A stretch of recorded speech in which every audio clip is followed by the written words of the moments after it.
안녕하세요. 말씀과 함께 기도. 오늘은 86일차. 오늘 야고보서 4장부터 5장 그리고 베드로전서 서론 말씀에 대해서 우리 함께 살펴보도록 하겠습니다. 4장에 들어가면 첫 번째 주제가 응답이 없는 기도의 두 가지 특징에 대해서 말씀하고 있습니다. 우리 교회 다니는 분들은 기도가 얼마나 중요한지 다 압니다. 그런데 야고보 시대에도 이제 그런 분들이 있었다는 거죠. 왜 제 기도는 응답이 되지 않을까요? 거기에 대해서 두 가지를 이야기하고 있습니다. 첫 번째는 안 구했기 때문이라는 것입니다. 그러니까 뭐 한두 번 기도하고 이제 포기해 버리는 거죠. 그래서 계속 믿음으로 간구하는 것이 중요하다라는 것입니다. 2절에 보니까 너희가 얻지 못함은 구하지 아니하기 때문이에요. 그래서 구한다는 것은 계속해서 찾는다 그런 뜻이 있거든요. 그래서 계속해서 두드리고 찾는 믿음의 모습이 있어야 된다라는 것입니다. 두 번째는 이게 중요한데 잘못 구했기 때문이라는 것입니다. 영어 성경에는 wrong motive, 그러니까 잘못된 동기, 그 동기가 틀렸다라는 거거든요. 무슨 동기였길래 틀렸다고 얘기하는지 한번 봅시다. 3절에 보니까 구하여도 받지 못하면, 열심히 믿음으로 구했습니다. 근데 정욕으로 쓰려고 잘못 구했기 때문이라. 여기서 정욕이라는 말은, 그러니까 정욕 그러면 굉장히 어감이 나쁘잖아요. 근데 원문의 뜻을 좀 번역하자면 자기의 쾌락 혹은 자기의 만족 이런 뜻입니다. 그러니까 그런 동기로 기도했기 때문에 응답이 안 된다라는 것입니다. 마치 이스라엘 백성들이 우리에게 왕을 주소서 해가지고 밤새 하나님 앞에 기도했잖아요. 통곡하면서 기도했잖아요. 그래서 하나님이 그 기도를 들어주셨죠. 그랬더니 결국 어떤 일이 벌어졌습니까? 이스라엘이 스스로 노예가 되고 또 왕의 볼모가 되는 그런 일들이 벌어졌지 않습니까? 그러니까 우리의 기도의 동기를 살필 줄 아는 것이 굉장히 중요하다는 것입니다. 그래서 자기의 욕심 또 자기의 만족을 구하는 기도가 바로 잘못된 동기의 기도입니다. 그럼 참된 기도의 결과는 뭐냐? 그러니까 하나님을 추구함이 되어야 되는 거죠. 예수님께서 말씀하신 것처럼 먼저 그의 나라와 그 의를 구할 줄 아는. 그래서 4절에 보니까 이렇게까지 표현하네요. 가늠한 여인들아. 그러니까 잘못된 동기로 계속 기도하는 게 사실은 자기 만족, 자기 쾌락, 자기 욕심을 추구하는 것이 이제 영적으로 보면 이런 거라는 거죠. 가늠한 여인들과 다름이 없다. 세상과 벗된 것이 하나님과 원수됨을 알지 못하느냐. 그런즉 누구든지 세상과 벗이 되고자 하는 자는 스스로 하나님과 원수되는 것입니다. 우리가 꼭 경계로 삼아야 될 말씀이라고 믿습니다. 자, 두 번째, 우리 영적 전쟁이 있죠. 그래서 마귀를 이기는 법에 대해서 또 권면을 하고 있습니다. 그래서 야고보서가요 굉장히 좀 명료하기 때문에 우리가 성경을 또 진리를 깨닫는데 굉장히 도움이 된다 이렇게 생각이 됩니다. 마귀를 어떻게 이기느냐? 마귀를 인식하되 하나님을 추구하라는 것입니다. 7절에 보니까 그런즉 너희는 하나님께 복종할지어다 마귀를 대적하라 그리하면 너희를 피하리라. 무슨 얘기입니까? 마귀를 대적하는 방법은요 우리가 마귀를 싸워서 이기고 이게 아니라 하나님께 더 복종하라는 것입니다. 그러면 하나님께서 마귀의 세력을 멸하신다라는 거죠. 그러니까 우리는 마귀를 이길 힘이 우리에게 없습니다. 그러니까 마귀의 공격이 있을 때 우리는 하나님께 더 복종하는 방법으로 나가는 것입니다. 그래서 한마디로 얘기하면 신앙의 성장은 뭐냐? 그러니까 하나님을 가까이 하는 것이거든요. 그럼 하나님을 어떻게 가까이 하느냐?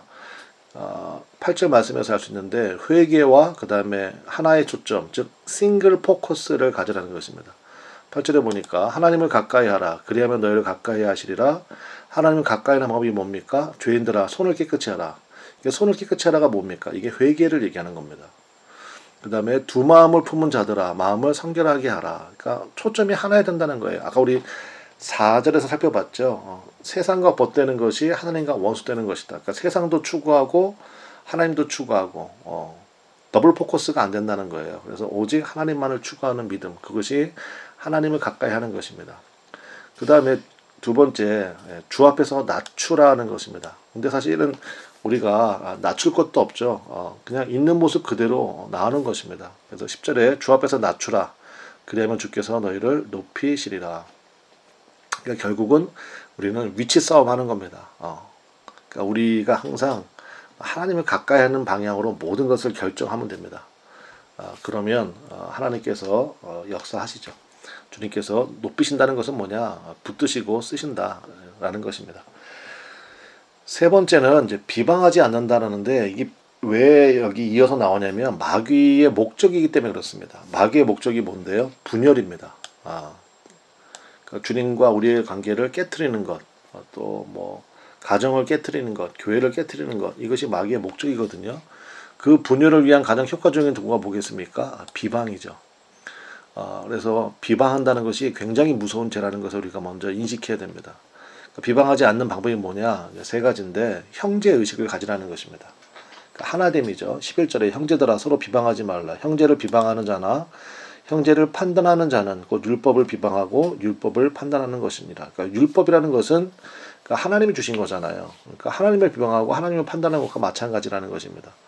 두 번째, 심판은 하나님께 속한 것이다라는 거예요. 12절에 입법자와 재판관은 오직 한 분이시니 능히 구원하기도 하시며 멸하기도 하시느니라. 너는 누구이기에 이웃을 판단하느냐. 그래서 구원하시기도 하고 멸하기도 하시는 분은 우리가 아닙니다. 그러니까 오직 하나님, 그러니까 심판은 하나님께만 속한 것이라는 것을 잊지 말아야 되고요. 세 번째, 하나님의 섭리를 믿어야 됩니다. 그러니까 악을 선으로 바꾸시는 하나님의 역사를 여러분 믿으시죠? 그러면 참고 견디는 것입니다. 우리가 할 것은요, 형제를 비방하는 게 아니라 섬기고 사랑하는 일을 하는 거죠. 네 번째, 헛된 자랑을 물리치라 권면하고 있습니다. 그러니까 인생의 주인이 나라는 이 자랑을 일단은 우리 안에서 제거해야 됩니다. 13절에 보니까 들으라 너희 중에 말하기를 오늘이나 내일이나 우리가 어떤 도시에 가서 너희가 거기서 1년을 머물며 장사하여 이익을 보리라 하는 자들아.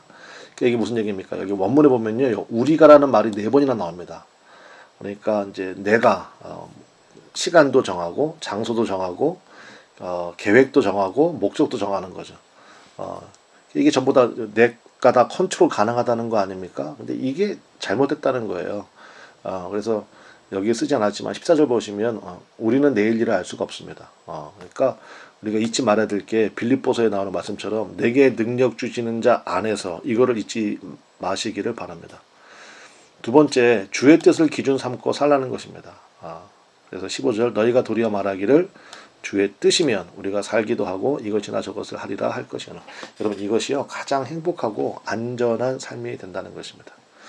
자, 우리 5장으로 넘어가겠습니다. 5장에 넘어가면 돈의 속성에 대해서 얘기합니다. 물질의 속성 세 가지인데요. 첫 번째, 쌓아두면 썩는다라는 것입니다. 그러니까 그것은 무슨 얘기입니까? 그러니까 물질의 사명이 있다는 거예요. 돈은요 쓰라고 주신 겁니다. 사용하라고. 그래서 2절에 보니까 너희 재물은 썩었고 3절 너희 금과 은은 녹이 쓸었으니. 그러니까 이게 하나님 앞에 사실은 걸리는 문제입니다. 그래서 쌓아두면 돈은 썩게 되어 있습니다. 그러니까 물질의 사명이 있다는 것을 잊지 마십시오. 두 번째, 억울한 사람이 없게 해야 한다는 것입니다. 그래야 계속 주십니다. 4절 보라 너희 밭에서 추수한 품꾼에게 주지 아니한 삭이 소리 지르며 그 추수한 자의 우는 소리가 만군의 주의 귀에 들렸느니라. 그러니까 물질 관계에 있어서 나로 인해서 피해보는 사람이나 억울한 사람이 없게 해야 된다는 거예요. 그래야 하나님께서 계속해서 맡겨주십니다. 세 번째, 사치와 방종은 나를 위해서만 썼다는 뜻이거든요. 그러면 돈은요 독이 됩니다. 5절에 보니까 너희가 땅에서 사치하고 방종하여. 사치 방종은 나를 위해서만 썼다는 얘기입니다. 그러면 어떤 일이 벌어진다고요? 독이 된다고요. 살육의 날, 그러니까 심판의 날을 얘기하는 거거든요. 너희 마음을 살찌게 하였도다. 그러니까 제일 먼저 죽는다. 그 얘기입니다. 그 말세의 성도들이 가져야 할 태도는 무엇이냐?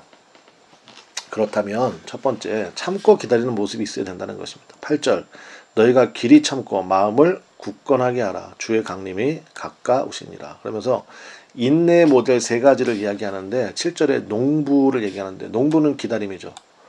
봄에 씨앗 뿌리고 가을에 추수하지 않습니까? 그러니까 기다림이 있어야 되고 10절에 선지자를 얘기하는데 말씀 선포하고 그 말씀 때문에 오는 고난이 있죠. 그러니까 주의 뜻을 추구하고 주의 말씀대로 살려고 할 때 견딤이 있어야 된다는 것이고 11절에는 욥을 이야기합니다. 욥의 신뢰. 그러니까 욥은 뭐예요? 사실은 자기가 이유를 몰랐잖아요. 고난의 이유와 원인. 그러나 오직 하나님만을 신뢰하는 그 모습이 있어야 된다. 그래서 농부, 선지자, 욥, 인내의 모델 세 가지를 제시하고 있습니다. 그래서 우리 성도의 모습은요, 인내하는 모습이 반드시 있어야 돼요.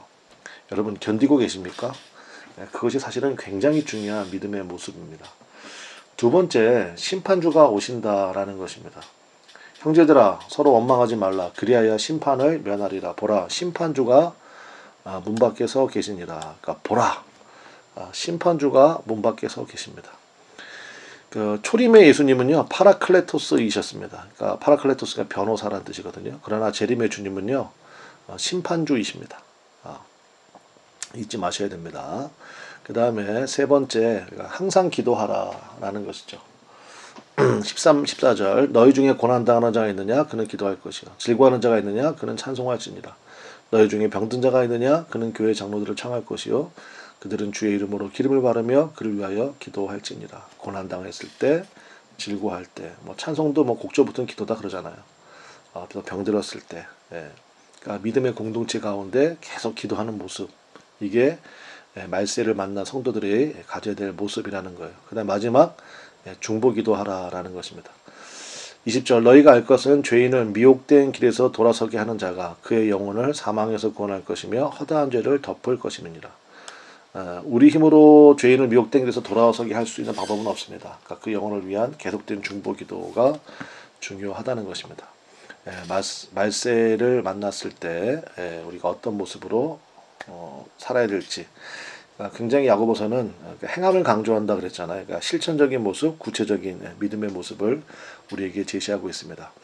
야고보서 말씀을 통하여서 이 묵상 기도를 통하여서 여러분들도 여러분의 삶을 한번 점검해 보시고 주님이 가장 기뻐하시는 모습으로 설 수 있는 우리 모두가 되기를 바랍니다. 자, 그럼 이제 베드로전서 내일부터 살펴보게 될 베드로전서 서론 말씀에 대해서 간단히 좀 살펴보도록 하겠습니다. 베드로전서 누가 썼겠습니까? 베드로가 썼습니다.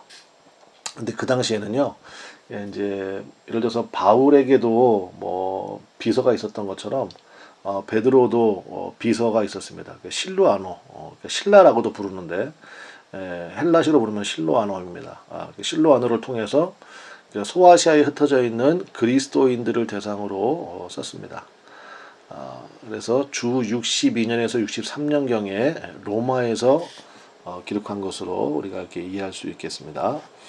자, 그러면 이제 조금 이제 여러분들이 이제 이 성경을 계속 묵상해 오신 분들은 이제 감이 오실 텐데, 62년, 63년경, 그러면 이제 주제는 뭐겠습니까? 네로 황제가 54년부터 68년까지 로마 황제로 지냈거든요. 그러니까 요 시기였잖아요. 이 끄트머리였으니까 박해 중에 믿음 안에서 인내하는 소망을 전달해주기 위해서 이 편지를 보냈구나. 이제 우리가 그렇게 깨달을 수가 있는 거죠.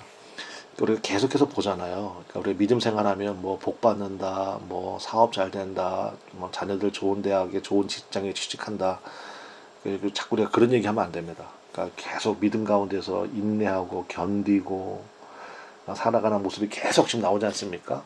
그러니까 그때만 2000년 전에만 그런 게 아니라 이게 우리 성도들의 삶의 모습이라는 거예요. 그래서 그러면 그 너무 고난 가운데 견디는 것만 있는 거냐? 아니요, 여러분 아니죠. 우리 보겠습니다.